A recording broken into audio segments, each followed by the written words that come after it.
বিসমিল্লাহির রহমানির রহিম। আসসালামু আলাইকুম। কেমন আছেন সবাই? আশা করছি খুব ভালো আছেন। আমিও ভালো আছি আলহামদুলিল্লাহ। তো বরাবরের মতো একটি ভিডিও নিয়ে হাজির হয়ে গেলাম আপনাদের মাঝে। তো কী রান্না করব সেটা একটু শেয়ার করব। আর এই যে আমি এখানে মুরগির মাংস ডিপে রেখেছিলাম রান্না করে। এটা আসলে এখন যেহেতু ডিপ থেকে বের করেছি তাই আর একটু আর কি ভালোভাবে কষিয়ে নিব কড়াইয়ে দিয়ে। তো ওটা পাশের চুলায় কষানোর জন্য দিয়ে দিয়েছি। ওটা কষানো হয়ে গেলেই নামিয়ে নেব। আর এই যে এদিকে আমি লাউ রান্না করব সবজি।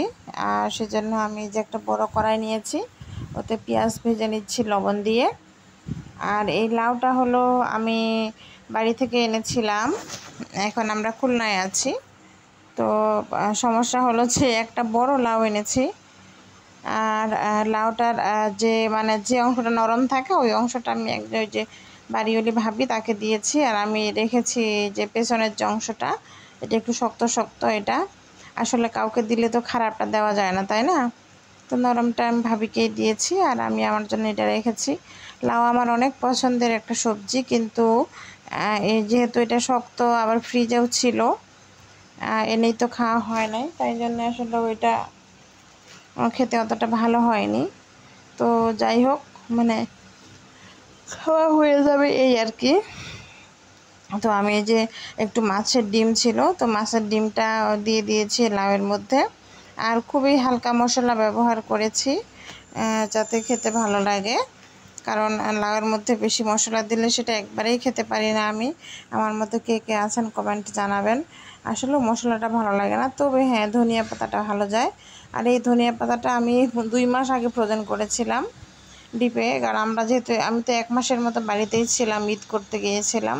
তো তারও 1 মাস আগে যে রোজার মধ্যে ফ্রোজেন করেছিলাম আর কি, রোজার শুরুতে, এই জন্য 2 মাস হলো বললাম।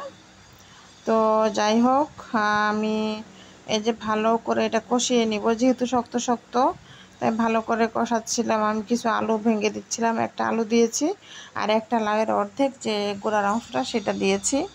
মাথার অংশটা নরম থাকে বেশি, ওইটাও খেতে মজাও হয়। আর এই অংশটা ভাজি করলে সবথেকে বেশি মজা হয়।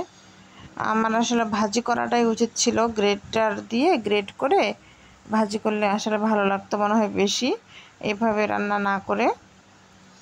তো যাই হোক, রান্না যেহেতু করেই ফেলেছি, কিছু তার করার নাই, খাওয়া হয়ে যাবে। খাওয়া না হলে ফেলে দিব এরকমটা না, খেয়েই ফেলি, আমি খেয়ে ফেলি সবজি। আমার বাসায় সবজি নষ্ট হয় না। তো আমি এই ফাঁকে একটু চিনি দিয়ে দিয়েছি যাতে টেস্ট ভালো হয়। অল্প সামান্য চিনি লাউয়ে দিলে লাউয়ের টেস্ট বাড়ে। তো ধন্যবাদ সবাইকে।